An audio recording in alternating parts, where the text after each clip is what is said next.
Oh. That was a really nice thumbs up.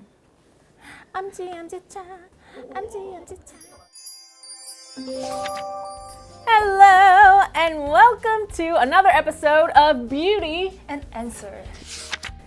This next question is actually about the temperature of the water. So let's get right into it. So, when exfoliating, is it right to use warm water to soak up the dead skin and use cold water to wash off and to tighten the pores? I have a lot of dead skin, especially in the winter, so I've always been curious about how to remove it. What you thinking, Ranhee? I think cold and hot water irritates skin.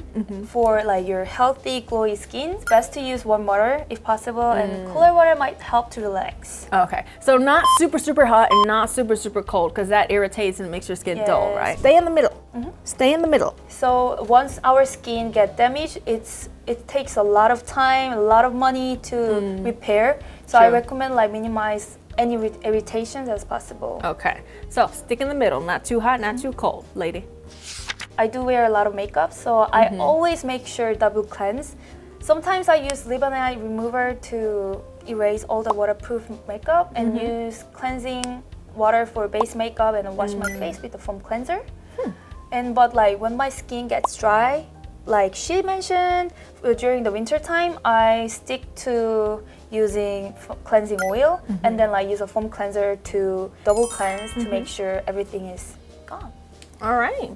That sounds pretty thorough and pretty good. And now that we know exactly how she does everything, how about we actually move on to talking about how to actually wash our face with a foam cleanser. And actually here we have the Barulab Black Clay Cleansing Foam. And this is actually good because it has charcoal in it. And charcoal is really great for cleaning out fine dust and also for cleaning out toxins. And charcoal has a lot of uses, the ingredient in and of itself. People use it to whiten their teeth. I heard people like actually drinking it with water to help like cleanse their insides as well. People eat this? Yeah, some people like eat it as well. That's crazy. Can I eat this you can use it to turn your ice cream black or to turn whatever food ingredients you want black, because that was a trend for a while. That's crazy. Yeah, you remember that trend where everything was like black ice cream, black everything. Well, they were using charcoal because apparently if you eat it, you know, it's kind of good for you.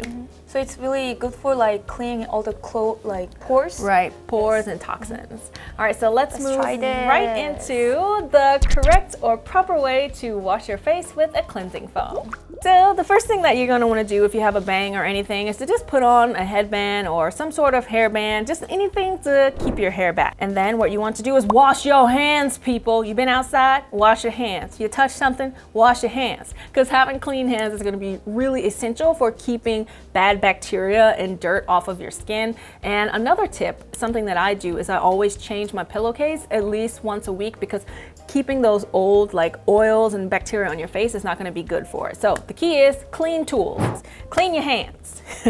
And what you're going to do is turn on the warm water. Remember, you don't want the water to be too hot or too cold, as it will irritate your skin.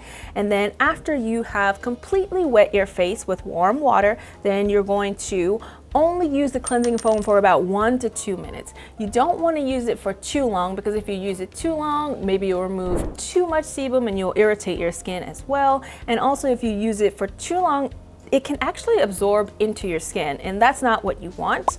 And then after you've rubbed your face, maybe in a circular motion, not too hard. If you push too hard, that's also not good for your skin. You want it to be very light and gentle. And then what you want to do is just rinse it off thoroughly with warm water.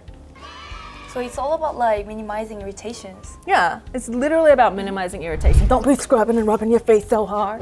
Don't put any dirt on your face. Wash your pillowcases. Wash off your makeup. Thank you guys so much for watching this episode. I hope you guys were able to learn a lot. I feel like Ranhee shared all of her knowledge with us, so I feel like we know everything about washing your face now. But if you do have any more questions, you can always ask us down below, because we're always taking more questions, because we are Beauty and Answer.